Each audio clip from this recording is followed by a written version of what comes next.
Hi, friend. Let us know the Pacific War was raging, and the Japanese Imperial Navy reigned supreme in the skies. Their Mitsubishi A6M0 had become a legend, fast, agile, and seemingly untouchable. To the men who flew it, the Zero wasn't just a machine, it was a symbol of Japan's mastery of the air, the wings of the empire itself. When word reached them that the Americans were developing a new naval fighter called the Hellcat, they scoffed. Rumor had it that this new aircraft was bulky, heavy, and slow, a clumsy beast that would never dance with a Zero. In the pilots' barracks and briefing tents across Rabaul and Truk, laughter echoed. "Another flying refrigerator from the Americans," they joked. "We'll swat it from the sky like all the others." But behind the laughter, deep in the factories of Long Island, something extraordinary was shaping up. Grumman engineers, hardened by the lessons of early defeats, were designing not a dancer, but a brawler, a plane that could take a hit and keep fighting. The F-6F Hellcat was born not from arrogance, but from necessity. Its heart was the roaring Pratt & Whitney R2800 engine. Its skin thick with armor, its teeth 6 heavy Browning machine guns. It wasn't elegant, but it was relentless. This was a fighter built not to impress, but to win. When the Hellcat finally took to the skies in 1943, the laughter died. What began as mockery turned into terror.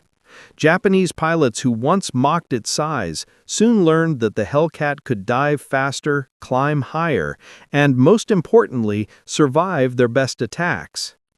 The predator had become the prey. Across the Pacific, from the Marianas to the Philippines, the Hellcat carved its legend, rewriting the rules of air combat. It became known as the Ace Maker, a machine that turned ordinary men into legends and broke the back of Japan's once invincible Air Force. This is the story of the aircraft that rose from defeat to dominate the skies, the story of the F-6F Hellcat, the beast that silenced the laughter forever. In the spring of 1943, the endless blue over the Pacific shimmered with sunlight and arrogance. Thousands of miles from their homeland, Japanese naval aviators still ruled the skies. Their Mitsubishi A6M0, light, nimble, and almost mythic, had humiliated every Allied plane it met during the first 18 months of the war. From the Philippines to the Indian Ocean, it seemed that no American or British design could match its turn radius or climb. In mess halls from Rabaul to Truk Lagoon, pilots laughed over sake cups and swore that the new American aircraft rumored to appear soon, something called the Hellcat, would be just another heavy, sluggish target. To them, the Zero was not merely a weapon, it was a symbol of Japanese genius, proof that discipline and design perfection could keep the empire invincible. Far across the ocean, inside Grumman's Long Island factory, engineers worked with sleepless eyes and coffee-stained blueprints. They knew about the laughter. They had read intercepted reports mocking American flying pigs. But the Americans had learned something crucial in defeat. The war in the Pacific was not going to be won by turning faster. It would be won by surviving longer and hitting harder. Out of that revelation grew the concept for a new fighter that could climb like a rocket, soak up damage, and bring its pilot home. The Japanese scoffed because they had never met such an enemy, one who would trade elegance for brute resilience. For the Japanese, confidence was born of experience. During 1941 and 1942, they had fought against planes like the Brewster Buffalo and the early Wildcats, machines slower, heavier, and less responsive than the Zero. Combat reports recorded staggering kill ratios, 5 American aircraft destroyed for every Zero lost. Newspapers in Tokyo printed heroic caricatures of their aces slicing through Yankee formations like hawks among pigeons. The laughter that echoed in ready rooms across the Pacific was not mindless arrogance, it was the laughter of men who believed the gods themselves had blessed their wings. Yet even as they celebrated, faint cracks began to appear in the legend. Mechanics struggled to replace engines as resources thinned. The lightweight frames that made the Zero dance in the air also made it fragile. Pilots returned from missions with holes in their fuel tanks and control cables hanging loose. Still, faith endured. Faith that skill could overcome steel. Rumors filtered through intelligence channels that the Americans were designing a new naval fighter, but the scattered reconnaissance photos told the Japanese little. The plane looked enormous, its fuselage broad, its wings thick, its engine cowl huge. A flying refrigerator, one Zero pilot joked. Another quipped that it would never leave the carrier deck. In the smoky backrooms of island airbases, laughter was easy. Fear was still far away. On the American side, laughter had long since vanished. Every report of another carrier lost, another squadron annihilated, hardened the determination of the engineers at Grumman and the pilots at training fields across the states.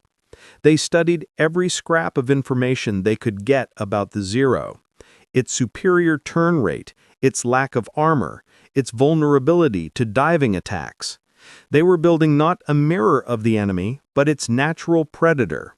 When the Hellcat prototype first roared to life, its Pratt & Whitney R2800 Double Wasp engine shook the hangar like thunder. It was an omen that the laughter in the Pacific would not last forever. By late 1943, word of the Hellcat's arrival reached Japanese outposts. At first, disbelief.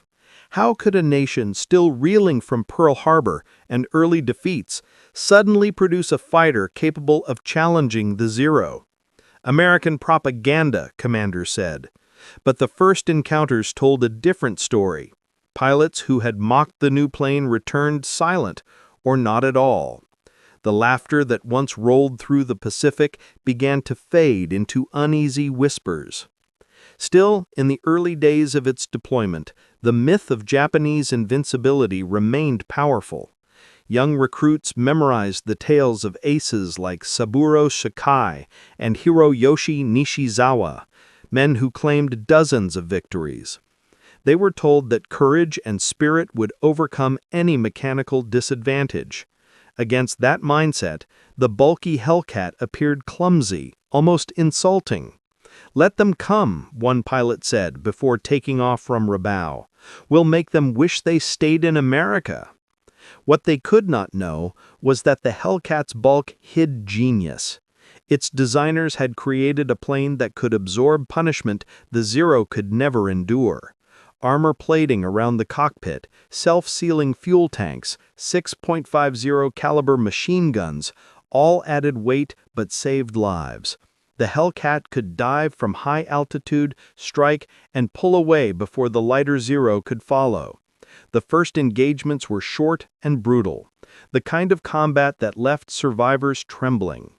The laughter had met its echo, the sound of a double Wasp engine roaring out of the sun. For now, though, the Japanese still believed the advantage was theirs. They held the islands, the initiative, and the memory of victory. The Pacific was vast, and even the best machine could be lost in its immensity. Yet beneath the waves, under every carrier deck, and inside every Grumman workshop, a storm was gathering. The age of invincible laughter was drawing to a close. The dawn of 1942 found the United States Navy humbled, bleeding, and angry. Pearl Harbor still smoked in the nation's memory. Ships lay twisted beneath Hawaiian waters, and every telegram arriving at small-town post offices carried the weight of a son or brother gone. Across the Pacific, Japanese banners stretched from the Aleutians to the Indian Ocean. Their expansion looked unstoppable, and their Zero fighters seemed carved from the wind itself. Yet in defeat, America discovered its greatest weapon: relentless adaptation. In cold hangars on Long Island, engineers at Grumman Aircraft Engineering Corporation sifted through the wreckage of downed Wildcats, studying bullet holes and twisted frames like doctors performing autopsies. They found truth in the metal, truth that arrogance had ignored. The Wildcat had been too slow, its climb too sluggish, its view too narrow, but it had one virtue that no pilot forgot: it could take punishment and keep flying. From that seed grew the idea of a successor that could fight on equal terms with the Zero, yet still bring its pilot home when luck ran dry. Grumman's chief designer, Leroy Grumman himself, refused to chase elegance. He wanted a bruiser, a skybrawler that could turn the fragile grace of the Zero against it. Each blueprint revision was heavier, thicker, tougher. When critics complained that the new aircraft looked like a barrel with wings, he only smiled. That barrel, he said, will save American lives. Meanwhile, in the training schools of Florida and Texas, a new breed of pilot emerged. They were farm boys, mechanics and college dropouts turned warriors. They had studied the enemy through reports, mock dogfights, and film reels. Instructors drilled into them the lesson learned at terrible cost: never turn with a Zero. Use your speed. Dive, fire, and climb away. If your machine can take a hit, you live to strike again. Every tactic, every exercise echoed the philosophy shaping the new aircraft being forged in metal. Testing the prototype XF-6F-1 in mid-1942 revealed flaws. Its engine lacked the raw thrust engineers demanded. Without hesitation, Grumman's team ripped out the heart of the plane and replaced it with the 2,000-horsepower Pratt & Whitney R2800 Double Wasp. The moment the new engine roared, the factory walls trembled. Pilots later said the sound alone could make you believe victory was possible. That engine transformed a promising design into a monster. Its climb rate leapt, its top speed surged past anything the Zero could match. Born from defeat, the Hellcat was beginning to bear its claws. The U.S. Navy, wary yet desperate, rushed orders. Carriers that had limped through the early years of war, Enterprise, Saratoga II, and Yorktown II, would soon carry the beast. Production lines at Grumman's Bethpage plant ran 24 hours a day. Women riveters hammered under the glow of fluorescent lights, their hands raw but steady. They painted each fuselage deep sea blue and stenciled F-6F Hellcat along its side like a promise whispered to every mother waiting at home. News of the Hellcat spread quietly at first. The Navy censored details, but whispers reached the Pacific. Pilots training in Hawaii heard tales of an aircraft that could outclimb a Zero and take a dozen hits without bursting into flame. Some dismissed it as rumor born of hope. Others felt the spark of belief returning. In ready rooms still haunted by empty chairs, hope was a rare and dangerous luxury, but it was also fuel. Across the ocean, Japanese intelligence caught fragments of radio chatter describing the new fighter. Officers pored over sketches smuggled from captured newsletters. They saw only bulk, armor, and heavy guns. Too heavy, they concluded. It will never dance with our Zero. The laughter continued, laughter born not of ignorance, but of overconfidence rooted in early triumphs. They did not understand that the Americans no longer wanted to dance. They wanted to punch. By late 1942, test flights in the Atlantic wind proved the Hellcat's durability. Pilots slammed it onto carrier decks at impossible angles, and it bounced, bent, and came back for more. Its wide undercarriage handled rough landings that would have torn the Zero apart. Every successful test was a small act of revenge for the losses of 1941. Every rivet driven into the frame was a silent oath. This war would not end in shame. As the first operational squadrons formed, VF-9, VF-12, and VF-15, the pilots were still haunted by memories of friends lost to superior Japanese skill. But when they first opened the throttle on the Hellcat, the fear began to fade. The nose lifted, the carrier shrank below, and for the first time the machine felt like an extension of human will rather than a fragile shell. Power radiated through the stick, through the gloves, through the heart. Born from defeat, indeed, but reborn as dominance waiting to be proven. The early combat reports of 1943 would confirm it soon enough. For now, the beast merely waited, engines idling under Pacific suns, its metal skin gleaming like vengeance in the making. The summer of 1943 unfolded like the slow drawing of a bow. In the shipyards and airfields of the Pacific, men sweated under the sun, preparing for the moment when the United States would strike back in full. That Hellcat, new, untested in real war, stood waiting on carrier decks, its blue fuselage reflecting the ocean's calm before the storm. Pilots walked around their machines with a mixture of curiosity and reverence. For many, this would be their first time taking the fight to the enemy in an aircraft that finally felt like an equal, perhaps even a superior. The days of fear and retreat were fading. The era of vengeance was ready to dawn. When the F-6F Hellcat first thundered off the deck of the USS Essex, the crew fell silent for a heartbeat. Its propeller tore through the sea air, and the deck quivered under the thrust of the double Wasp engine. To the men watching below, it looked less like a plane and more like a beast leaping free from its cage. This was the machine designed to hunt the Zero, and now it was airborne. The pilots who flew it soon realized the difference between reading performance charts and feeling raw power beneath their hands. The Hellcat did not dart and twist like the Zero. It roared forward, unstoppable, each maneuver weighted with purpose. It could climb into the sun faster, dive harder, and most importantly, take punishment that would have shattered any aircraft before it. Its first operational missions took place over the Marcus Islands and Rabaul, names that had once spelled disaster for Allied forces. Japanese observers at first scoffed when they saw the Hellcat's silhouette in the distance. It looked huge, cumbersome, more bomber than fighter. Pilots radioed warnings to one another with amusement in their voices. "The new American whale is coming," one joked. They did not laugh for long. When the Hellcats engaged, they came with brutal precision. Their 6 Browning .50 caliber guns tore through the air like lightning.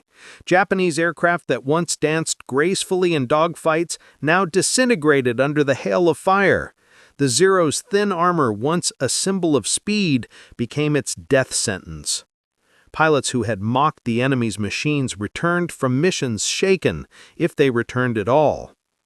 The Hellcat was more than a plane. It was a statement. Every rivet, every plate of armor said, "We have learned." The Americans no longer sought to mimic Japanese tactics. They played to their own strengths: discipline, coordination, and industrial power. The Hellcat could stay airborne after taking hits that would have turned a Zero into a falling flame. Pilots learned to fight with patience, using altitude and teamwork to their advantage. They climbed high above enemy formations, dove at blistering speeds, unleashed short, devastating bursts, and then soared away before the enemy could react. This new kind of warfare was mechanical and methodical, yet it carried the emotional charge of redemption. At night on the carrier decks, mechanics worked by the dim red glow of deck lamps, repairing bullet holes and checking engines. The sea wind carried the faint smell of oil and sweat, mingled with the salt of the Pacific. Pilots sat near the edge of the deck, smoking in silence, their faces lit by the glow of cigarettes and distant lightning. They spoke little, but each man understood the significance of what was happening. For the first time since Pearl Harbor, the Japanese pilots were not the hunters, they were the hunted.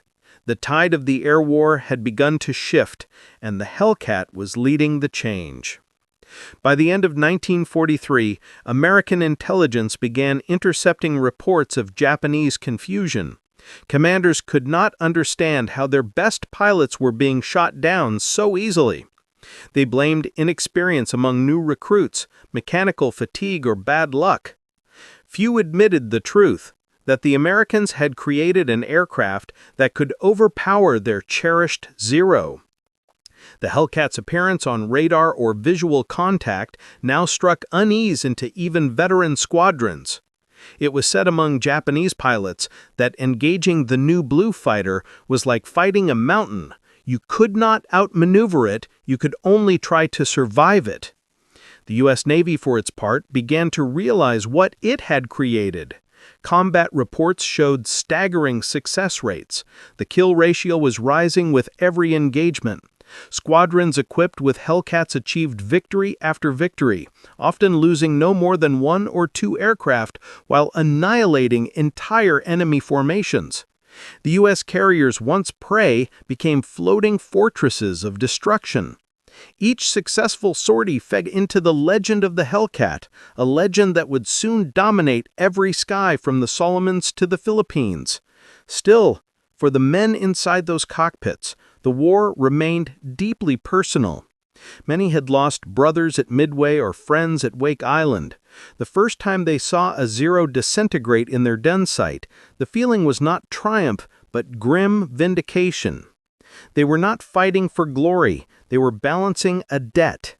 The Hellcat was their weapon of repayment, a creation born from loss, now delivering justice through fire and steel. They flew not with laughter, but with purpose. The roar of their engines was the voice of a nation learning to rise again. As 1944 approached, the Hellcat's shadow stretched across the Pacific like a gathering storm. Japanese intelligence could no longer dismiss it. Reports circulated warning that the Americans had produced an aircraft superior in speed, altitude, and durability. Still, in Tokyo, some commanders clung to pride.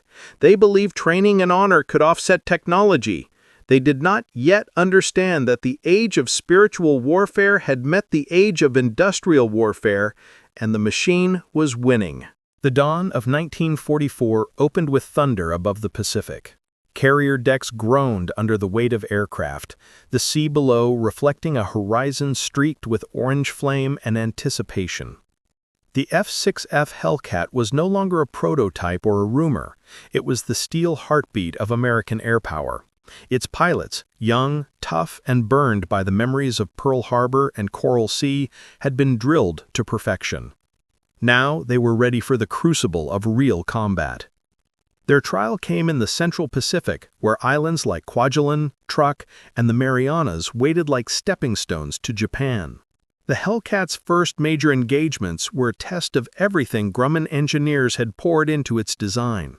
As squadrons launched in waves, the sound of hundreds of double Wasp engines merged into a low rumble that seemed to shake the ocean itself. For many of these pilots, this was the moment to erase 2 years of humiliation. Over Truk Lagoon, the Japanese Navy had built what they believed was an impregnable fortress. Radar operators there had grown used to spotting small American recon flights and dispatching fighters to swat them down.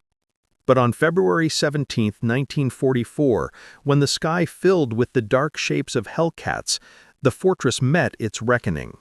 The Zero pilots scrambled, still confident that their superior maneuverability would win the day. They climbed to meet the enemy and died in droves.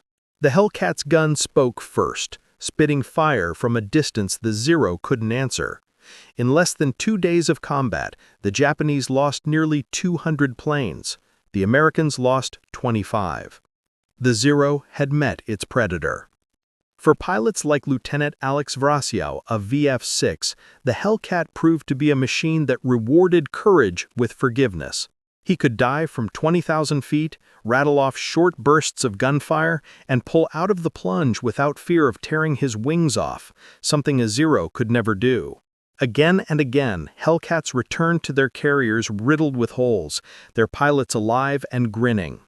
A new confidence swept through the Navy, not arrogance, but certainty. They finally had a plane worthy of their skill. The Japanese pilots were no longer laughing. Their ranks were thinning, their fuel supplies shrinking, and their veterans exhausted. The younger replacements who took to the skies had barely 50 hours of flight training. They faced an enemy that had mastered team tactics and flew machines that could absorb their best shots and still strike back. Each battle now felt less like a contest and more like a storm to endure. During the Battle of the Philippine Sea in June 1944, the Hellcat cemented its legend. American radar picked up waves of incoming Japanese aircraft, hundreds strong, rushing to destroy the U.S. carrier fleet. As the Hellcats rose to intercept, pilots heard the radio call that would become immortal. "Here they come." What followed was a massacre so one-sided that pilots later called it the Great Marianas Turkey Shoot. Hellcats shot down over 300 enemy planes in a single day. The Japanese air arm, once the terror of the Pacific, was broken. The baptism was complete. The beast had proven its faith. By the battle's end, the Hellcat held a kill ratio of nearly 19-1. For every Hellcat that fell, 19 enemy fighters were destroyed. Those numbers did not merely speak of technology, but of a change in philosophy. The United States had turned its defeats into doctrine. Every lesson from 1942, every pilot lost, every ship sunk, had been transformed into steel, training, and strategy. The Hellcat was not just an airplane, it was a manifestation of American resolve. When the smoke cleared, pilots stood on carrier decks and looked at the sky they had taken back. They knew the war was far from over. Japan still had millions of soldiers and hundreds of ships, but the balance had shifted irreversibly.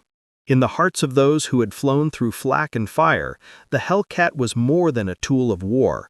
It was a symbol of rebirth. It was the sound of vengeance and justice screaming through the Pacific sky. As night fell on the Marianas, the sea glowed with the burning wrecks of enemy planes. The Hellcat pilots watched in silence, the roar of engines fading to a distant hum. They had endured their baptism by fire and emerged forged in victory. By mid-1944, the Pacific skies no longer belonged to the rising sun. The laughter that once echoed from Japanese air bases had vanished, replaced by static-filled radio calls and desperate prayers. The F-6F Hellcat had become a storm in blue, an unstoppable wave of steel and thunder that swept across the islands, rewriting the rules of air combat. What began as an experiment in survival had evolved into supremacy. The men who flew these machines were no longer simply pilots, they were masters of the sky. Each dawn began with ritual precision. On the decks of the great American carriers, Enterprise, Lexington, Essex, Yorktown, crews moved with mechanical grace. Deckhands armed the Hellcats with belts of .50 caliber rounds, their brass casings glinting in the tropical sun. Fuel lines hissed, engines coughed to life, and the air filled with a rumble that carried for miles. Pilots climbed into their cockpits, adjusting scarves, gloves, and the tiny photographs taped near their dials. They were young, many still in their early 20s, yet they carried the quiet authority of veterans. By now, they knew what their machines could do, and they trusted them with their lives. The Japanese, however, faced a different reality. Their once elite corps of aviators had been decimated. Those who remained fought with courage but without illusion. They flew outdated Zeros and fragile K-43s against an enemy that could dive faster, shoot farther, and endure punishment unthinkable a year before.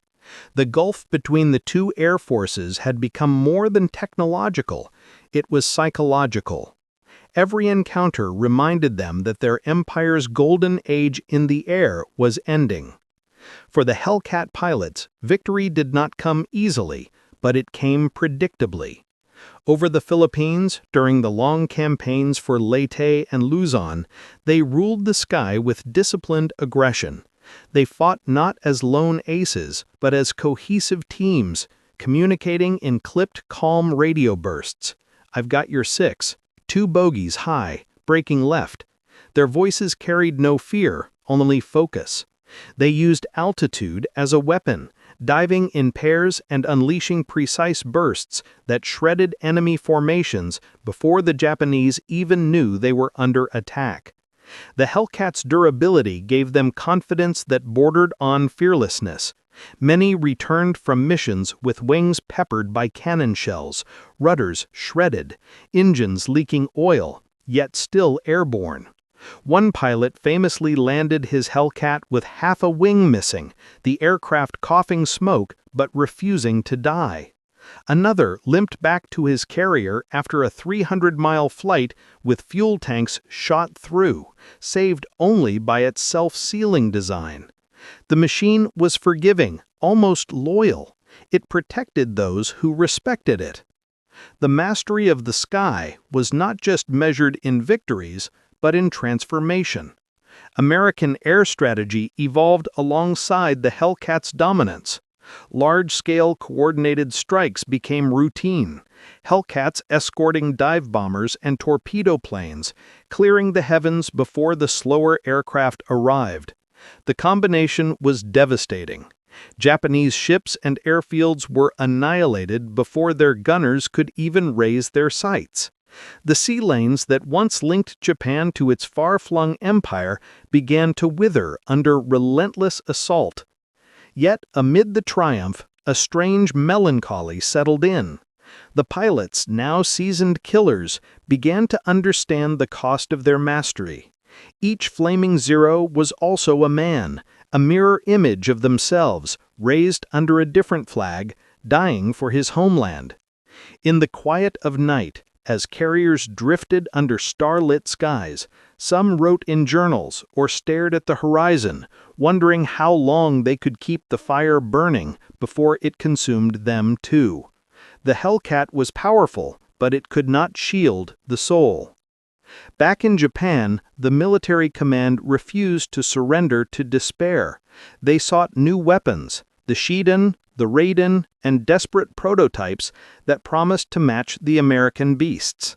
But production was slow, resources scarcer, and time slipping away. The once invincible Zero now looked like a ghost from another age, fragile and obsolete.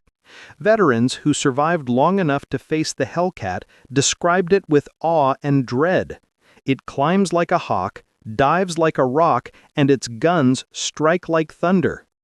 By late 1944, the statistics were staggering.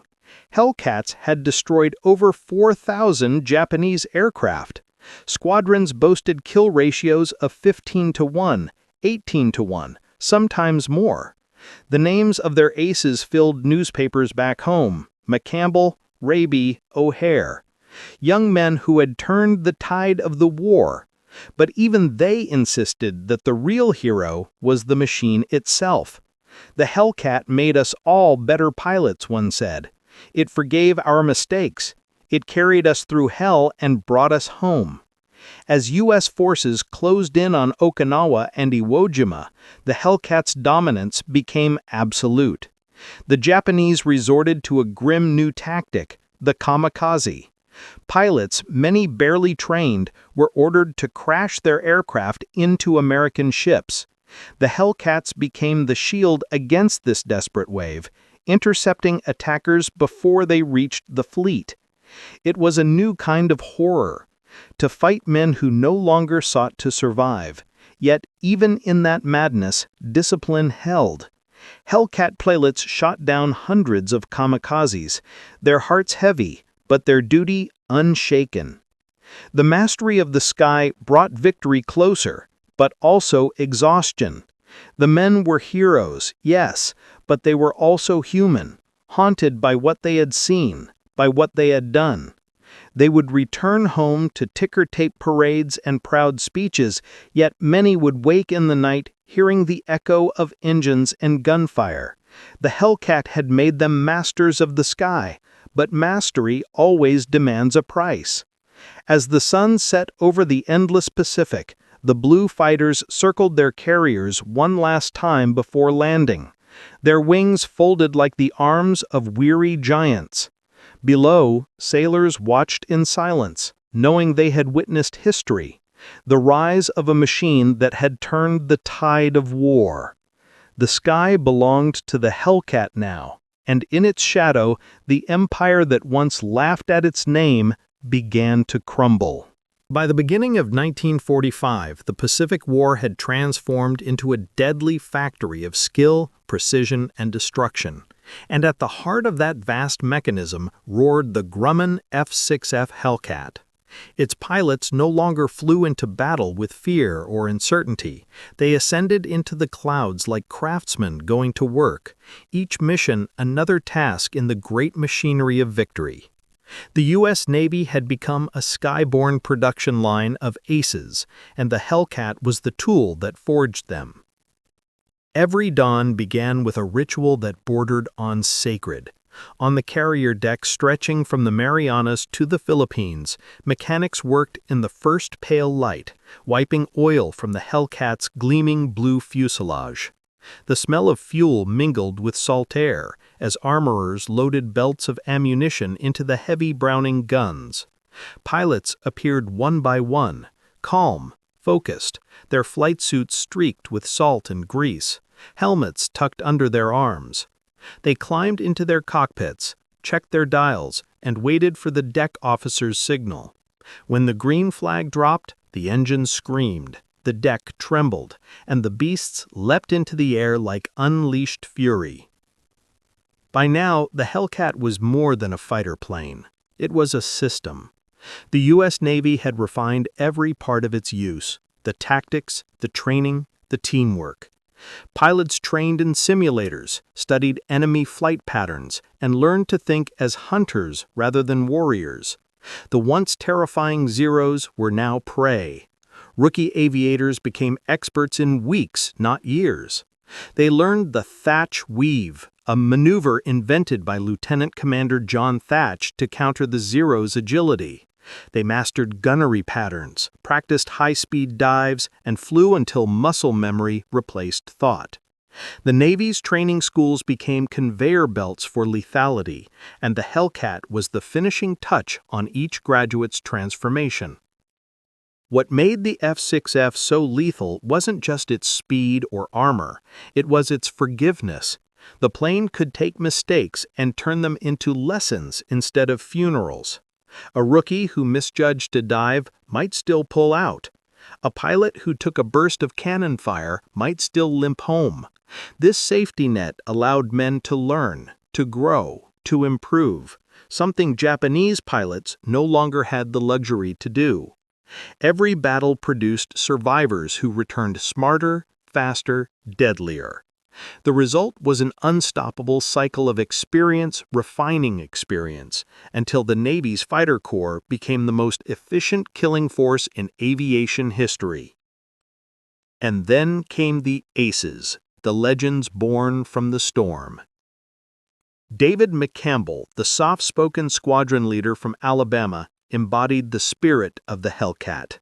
On October 24, 1944, during the Battle of Leyte Gulf, he climbed into his Hellcat Mincy III and faced an oncoming wave of Japanese aircraft. Alone, he dove into the swarm. When he landed hours later, his guns empty, he had destroyed 9 enemy aircraft in a single flight. He would end the war with 34 kills, the top Navy ace of all time. His calm words afterward echoed the ethos of the machine he flew. The Hellcat did all I asked of her. There were others, Cecil Harris, Eugene Venencia, and Alexander Vracu, men whose kill counts soared into double digits. They became the faces of a new kind of heroism, not built on glory, but on quiet excellence. The Hellcat gave them confidence, but it also demanded respect. It punished recklessness, rewarded precision, and turned courage into skill. It was the kind of machine that reflected its pilot's discipline, a perfect partner in war. Meanwhile, on the other side of the conflict, the Japanese fighter corps was collapsing. Their veteran aces were gone, and replacements barely knew how to handle their aircraft. The once feared Zero had become outdated, and newer Japanese planes like the Shiden Kai arrived too late, in too few numbers. Fuel shortages meant that pilots trained in classrooms rather than cockpits. They took to the air with desperation rather than purpose. Against the disciplined formations of Hellcats, they stood no chance. The sky, once Japan's domain, now belonged entirely to the enemy. The U.S. Navy's statistics told the story in cold, mechanical terms. By the end of the war, the Hellcat would achieve a kill ratio of 19-1, destroying over 5,200 enemy aircraft for the loss of just 270 of its own. It was an achievement so staggering that even military analysts decades later would call it mathematically impossible without total dominance. But the numbers only hinted at what it meant for the men inside those cockpits. Each kill was not just a victory, it was survival, a moment wrested from chaos. The ace phenomenon became a cultural force back home. Newspapers splashed photos of grinning young pilots beside their Hellcats, nicknames painted on the nose: Mincy, Little Joe, Paper Doll. Children memorized their names, radio programs told their stories, but the men themselves rarely boasted. They knew too well the cost behind the statistics: friends lost in flames, missions gone wrong, the silence of the ocean swallowing wreckage. The Hellcat gave them fame, but also ghosts. Still, their mastery reshaped the entire war. Carrier fleets could now strike anywhere, at any time, with air superiority guaranteed. The Japanese Navy was blind and exposed, unable to move without being seen and attacked from above. Every new operation, the Philippines, Iwo Jima, Okinawa, began with Hellcats clearing the skies, paving the way for bombers and Marines. They were the guardians of the fleet, the shield of the Pacific, and the sword of vengeance. In the quiet after battle, when the engines cooled and the sea stretched calm and endless, the aces often sat together on the deck, watching the sunset bleed across the horizon. They were young, but carried the eyes of old men. The Hellcat had made them immortals in history, but it had also stolen something: innocence, peace, sleep. One pilot wrote in his logbook, "We fly high, but our souls stay behind with those who didn't return." The Ace factory kept running until the final days of the war. The Hellcats flew from carriers stationed off Japan itself, intercepting kamikazes and striking airfields. Even as the enemy's resistance turned suicidal, the machine kept doing what it was built for, bringing its pilots home. In a world gone mad with fire and death, it remained a symbol of reason, of engineering, and endurance. And when the war finally ended, the men who had flown her returned home to parades, medals, and cheers. Yet in quiet moments, they remembered the hum of the engine, the feel of the throttle, the smell of cordite after a burst of gunfire. For them, the Hellcat was not just a weapon.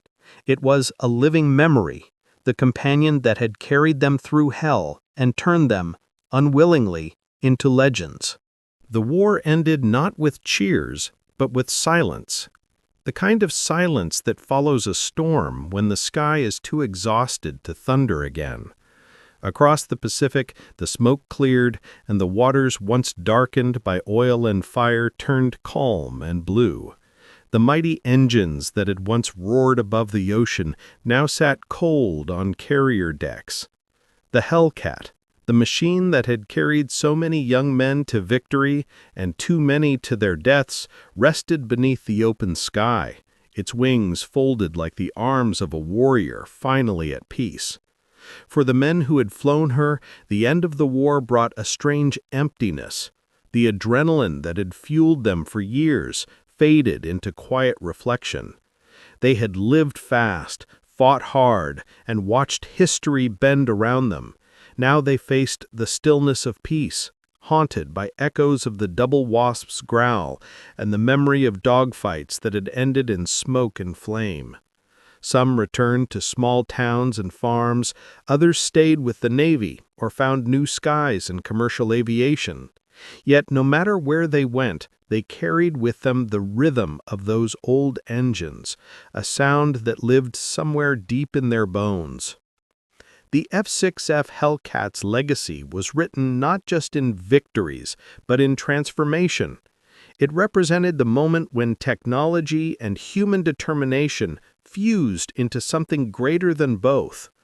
Designed in the shadow of defeat, built under pressure, and tested in fire, it became the weapon that reversed the tide of war in the Pacific. Every rivet told a story of engineers who refused to give up, of pilots who learned to trust again, of a nation that rose from ashes. In a world that had nearly lost its humanity, the Hellcat reminded people that courage could be engineered. In museums today, the Hellcat stands polished and still, its paint flawless, its propeller gleaming under soft lights.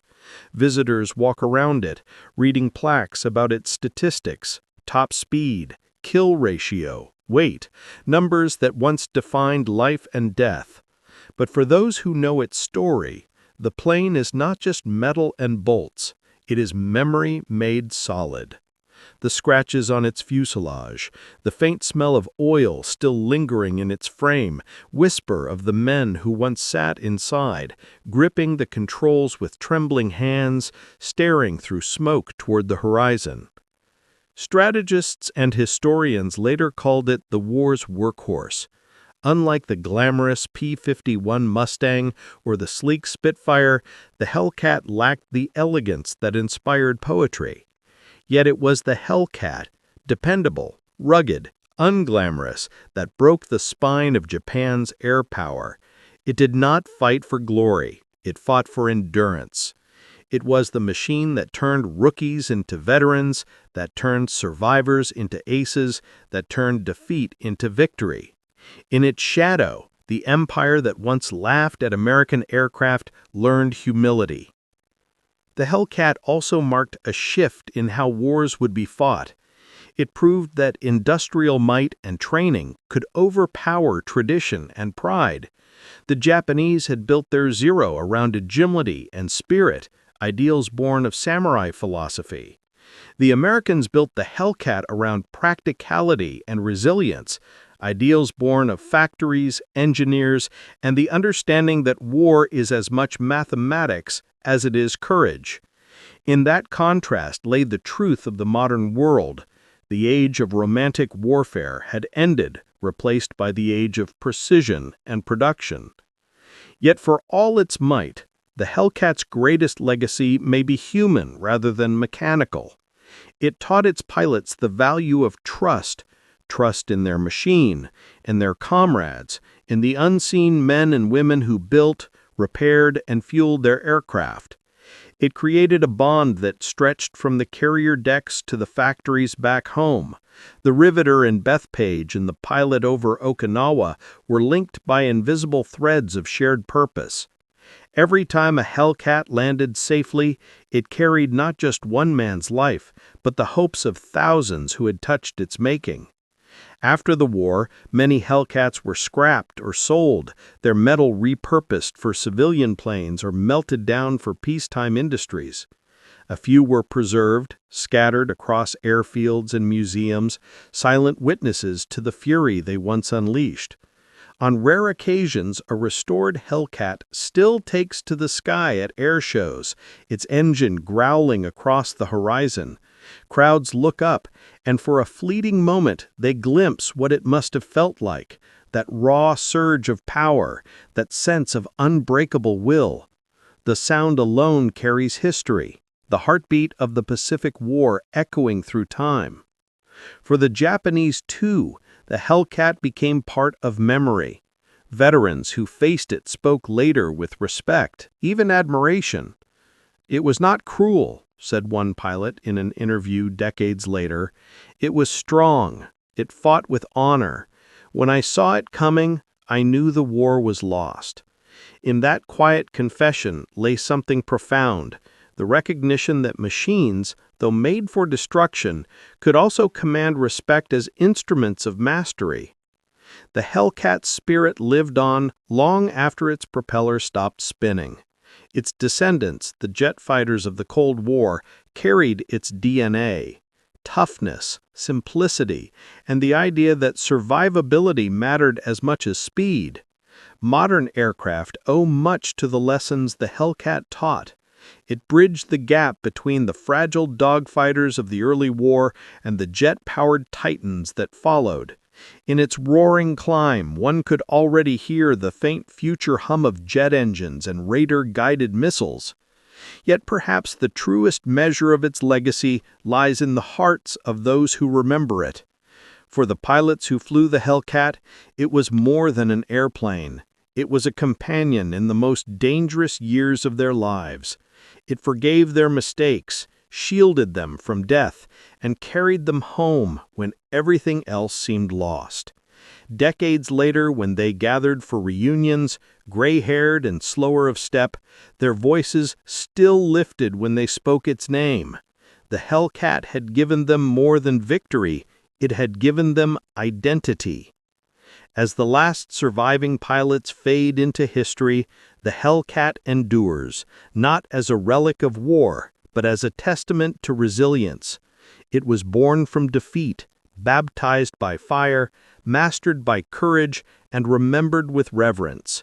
Its wings may be folded now, but its spirit still soars in every sky it once ruled. The laughter that had greeted its arrival had long turned to silence, and in that silence the world learned a final truth. Power does not boast, it endures. The Hellcat, once mocked as heavy and clumsy, became the quiet giant that changed the course of the Pacific and proved that strength, when guided by purpose, can become history's most enduring voice.